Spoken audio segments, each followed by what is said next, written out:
Hello everyone. तो आज हम बात करेंगे why do beggar never loss hair.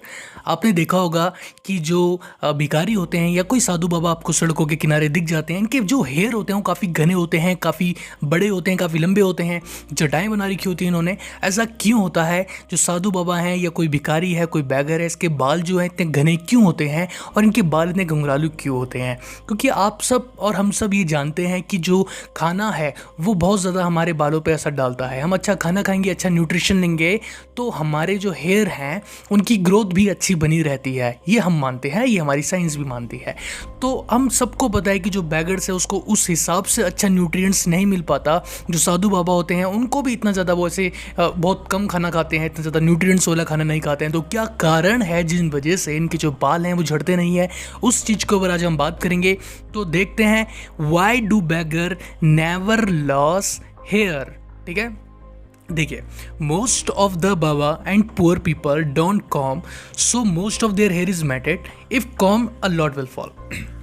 देखिए, कई लोग ये मानते हैं कि जो ये बाबा या साधु बाबा या कोई भिखारी होते हैं, इनके जो हेयर हैं ये हेयर को कॉम ढंग से नहीं करते हैं, जिस वजह से क्या होता है इनके हेयर जो होते हैं वो बहुत ज़्यादा झड़े हुए हैं ऑलरेडी, लेकिन वो कॉम्ब नहीं ये कर रहे हैं। तो जिस वजह से क्या हो रहा है, उनके बाल ना नीचे नहीं गिर रहे हैं। मतलब इनका मानना ये है कि साधु बाबा को अगर हम कोई उनकी जो बालों को कॉम अगर अच्छे से करेगा, किसी भिखारी के बालों को अगर अच्छे से कॉम करेगा तो बहुत सारे जो बाल हैं वो नीचे झड़कर गिर जाएंगे, तब जाके उनके सर में दिखेंगे हमें कितने बाल हैं और कितने नहीं है। तो ऐसा कई लोगों का मानना है कि ढंग से अपने बालों को कॉम नहीं करते हैं, जिस वजह से क्या होता है कि जो इनके बाल हैं ये हमें कैसे दिखते हैं, बहुत ज़्यादा घने दिखते हैं, बहुत ज़्यादा बड़े दिखते हैं। ये एक रीज़न है, ठीक है, और ये कई लोगों की मान्यता है। अब एक और इसका एस्पेक्ट है, उसके ऊपर भी हम बात करेंगे। देखिए, this brings me come to a logical conclusion. यहाँ पर मतलब एक जो डॉक्टर हैं वो अपनी बात को यहाँ पर कह रहे हैं, that stress is the main contributing factor which causes hair fall which we people have more and beggar have less it। यहाँ पर कुछ डॉक्टर्स का मानना ये भी है, कुछ हेयर स्पेशलिस्ट का मानना ये भी है कि स्ट्रेस इसका बहुत इंपॉर्टेंट रीज़न हो सकता है। इन लोगों का मानना ये है कि जो बाबा लोग होते हैं या साधु लोग होते हैं ये स्ट्रेस फ्री रहते हैं। हम स्ट्रेस फ्री कहने का मतलब है कि कंपैरिजन टू नॉर्मल पर्सन ये थोड़ा कम स्ट्रेस लेते हैं। इनका मेन ये है कि इनको खाना मिल जाए और उनको अपना जो भी हल्की फुल्की रोमिंग वगैरह होती है ये वो करते हैं और ज़्यादा स्ट्रेस नहीं लेते, ज़्यादा सोचते नहीं है। यही एक बहुत इंपॉर्टेंट रीज़न माना जाता है कि स्ट्रेस जो है कम है, क्योंकि हमको पता है कि स्ट्रेस का डायरेक्ट कनेक्शन हो जाता है हमारे हेयर लॉस से। ठीक है, जितना स्ट्रेस हम लेंगे उतना ज़्यादा हेयर जो होती है उनकी ग्रोथ में असर पड़ता है, हेयर लॉस की प्रॉब्लम देखने के लिए मिलती है। और हेयर जो स्ट्रेस है, ये स्ट्रेस इन भिखारियों में और साधु बाबा जो लोग होते हैं इनमें स्ट्रेस की जो प्रॉब्लम है थोड़ी कम होती है। ठीक है, और एक और रीज़न जो माना जाता है, those who are beggars keep roaming here and there in search of food and money, because of which they does more physical workout than a normal person. अब देखिए, खाने की तलाश में जो भिखारी होता है वो इधर से उधर जाता है, कभी इधर से उधर घूमता है, मतलब सर्च की फूड में पैसों की तलाश में वो घूमता रहता है, जिस वजह से कई लोग ये मानते हैं कि इनकी जो फिजिकल वर्कआउट है वो कंटिन्यू रहता है किसी नॉर्मल पर्सन से जिसको हेयर लॉस की प्रॉब्लम हो रही है।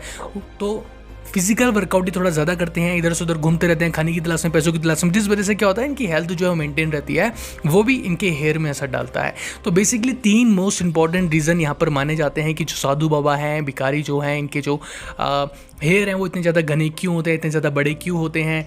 इसका मोस्ट इंपॉर्टेंट 3 जो रीज़न निकल कर वो सामने आते हैं। पहला रीज़न मैंने आपको बताया, कई लोग मानते हैं कि उनकी हेयर बहुत कम है, एक्चुअली में उन्होंने हेयर को ढंग से कॉम नहीं करा हुआ है, जिस वजह से उनके हेयर में ज़्यादा दिख रहे हैं। कॉम करेंगे तो हेयर फॉल हो जाएंगे बहुत ज़्यादा और उनके सर में हमें कम बाल दिखाई देंगे, ऐसा कई लोगों का मानना है। कई लोगों का मानना ये है कि जो बैगर्स होते हैं इन पे स्ट्रेस कम होता है, स्ट्रेस कम लेते हैं, जिस वजह से इनके जो हेयर होते हैं वो कम झड़ते हैं। और कई लोगों का एक और मानना है कि ये जो बैगर्स होते हैं ये फिजिकल वर्कआउट ज़्यादा करते हैं, इधर से उधर रोम करते रहते हैं, घूमते रहते हैं पैसों की तलाश में, खाने की तलाश में, जिस वजह से भी इनकी हेल्थ मेंटेन रहती है और हेयर लॉस नहीं होता।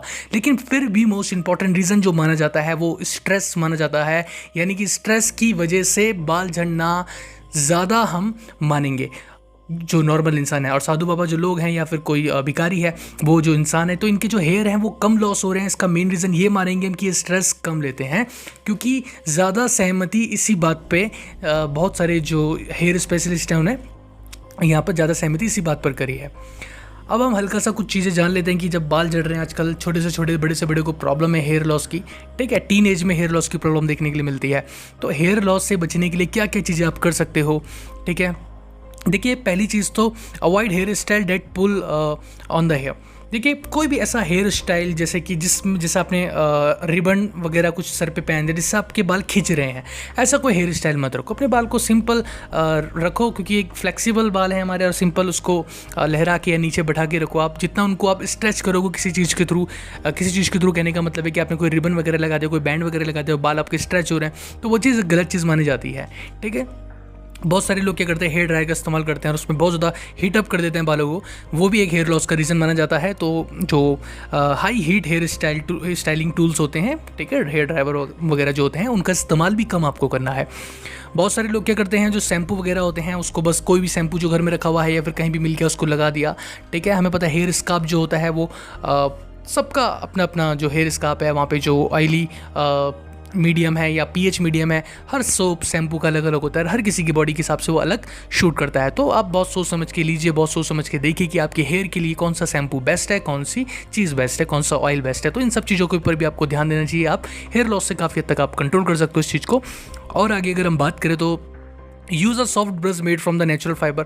जब भी आप बाल बना रहे हो या फिर बालों को सेट कर रहे हो तो किसी नॉर्मल और एक ऐसी चीज़ का इस्तेमाल करें जो नेचुरल हो। जैसे कि आजकल जो चंदन वगैरह चीज़ लकड़ी होती है, चंदन वगैरह की, बहुत सारे अच्छी पेड़ों की लकड़ियाँ होती है, उनकी कॉम बनी हुई होती है और बहुत सॉफ्ट होती हैं, तो उनका इस्तेमाल आप कर सकते हो।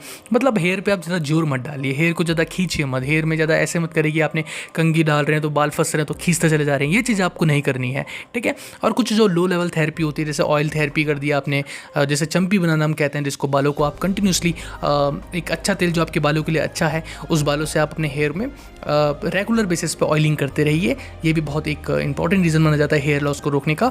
और सबसे इंपॉर्टेंट चीज़ है कि आप अपने स्ट्रेस को कंट्रोल करिए। तो छोटी छोटी बातों को स्ट्रेस लेना आप छोड़ दीजिए, छोटी छोटी बातों के ऊपर ध्यान मत दीजिए। तो स्ट्रेस को अगर आप कंट्रोल करेंगे तो काफ़ी हद तक देखा गया है कि आपके हेयर जो थिन हो रहे हैं उसकी प्रॉब्लम से छुटकारा मिलता है, और आपको छुटकारा मिलता है हेयर लॉस से भी, ठीक है। तो इन छोटी छोटी चीज़ों का आप ध्यान रखिए। So I hope you like this video. Please subscribe our channel, The Lace Up Education. Thank you.